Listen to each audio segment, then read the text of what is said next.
What up, y'all? Conscious One coming at you. So, real quick, guys, I got two stories. Oh, finally realized my camera's all messed up because I cover my camera with my front camera. I covered up with black tape, so that's why my videos be coming out kind of shady. And excuse me, guys, I got my rubber band retainer on my teeth, so excuse me if I sound funny. But anyway, guys, so I got two stories for you guys about tantric sex. See, that's the one thing about me, man. Look, nobody's ever gonna figure out my energy because guess what? I can't even figure out my energy. So how people gonna figure me out if I don't even know what I'm gonna talk to you guys about on a day-to-day basis. It's just whatever comes, to mind to talk about. So I'm gonna give you guys two tantric sex stories, and keep in mind the whole tantric word. I'm not gonna sit here and act like I know exactly what that means, but I think I know a little bit about what it means as far as harnessing power. See, the crazy thing about the enemy is that they think they're the only ones that be doing stuff. And the people that they calling dumb is just naturally doing stuff. You know, um, but let me go ahead and get to it, guys, because the cat got my tongue. I really don't feel like talking right now, but Spirit's been telling me to tell this story, so I'm gonna go ahead and do it. Um, so I remember an incident. I was living I had a beachfront apartment. It was one of the best apartments I ever had. I was literally living right on the beach. Okay, right outside my door was like sand in Chicago, and I was living on the north side, right on the beach. And it was kind of funny because I had probably my most, you know, uh, it was a few women that used to like to come to that place. Let's just put it that way. You know why? Because it was by that body of water. And maybe this body of water, Lake Michigan, has something to do with what had happened. And both of these tantric sex incidents, the fact that I was living right next to a body of water, I think that might have something to do with it. And that just really came across my mind tonight when I decided I was going to make this video. I said, man, you know what? Both of those, Spirit said, what did both of those situations have in common? I said, yeah, you was living off the lake. You was on the lakefront. You was by a body of water. That might have had something to do with it. Okay, so let's get to it.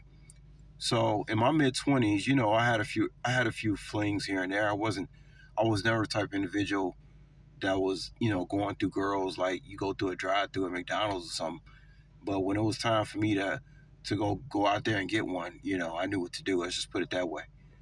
Um,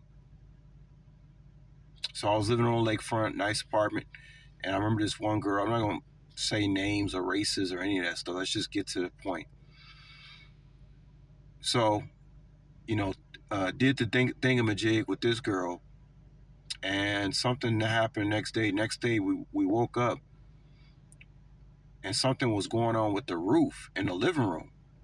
It started like the paint started peeling and chipping, and I didn't really know what was going on. But all I know, I went to work that day, and I came home, and she was still at my apartment.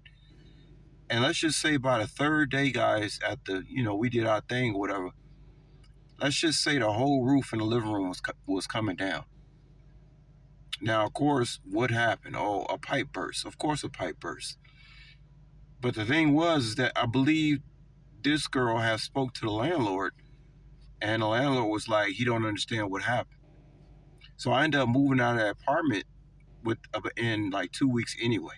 The whole living room roof was coming down, and there was some other shit going on where it was just time for me to go. So let's fast forward. I was staying with this one female, and did the thingamajig with her.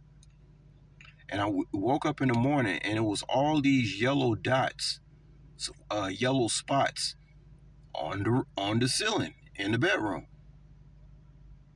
Okay. Once again, this girl spoke. She spoke to the maintenance guy in the building. The maintenance guy told her he don't understand what the hell happened. I mean, guys, it was yellow spots all over the bedroom. It even continued. It was like another pipe had burst, right? It wasn't until a few years later, guys, after I was listening to a Bobby Hemmett lecture, and he was talking about some tantric sex and all the stuff you can do with sex magic, and this and that. See, that's the crazy thing, man. I get tired of people talking about the enemy and they be doing sex magic. Man, look, whatever the enemy's doing, righteous people are doing too. It's just that we not doing it with the intent of doing evil. It just happens. That's the difference. Anyway, it wasn't until a few years later when Bobby Hemmett talked about when you be having sex with your woman, he said you might bring an airplane down out of the sky.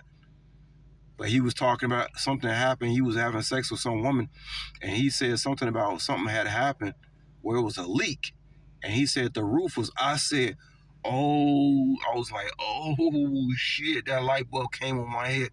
Like, yo, that's what happened? You mean to tell me that's what happened to me? Oh, God, guys, I was just like, oh shit. Like, damn, I must have been really getting I must have been really getting down that night, Jack, or something.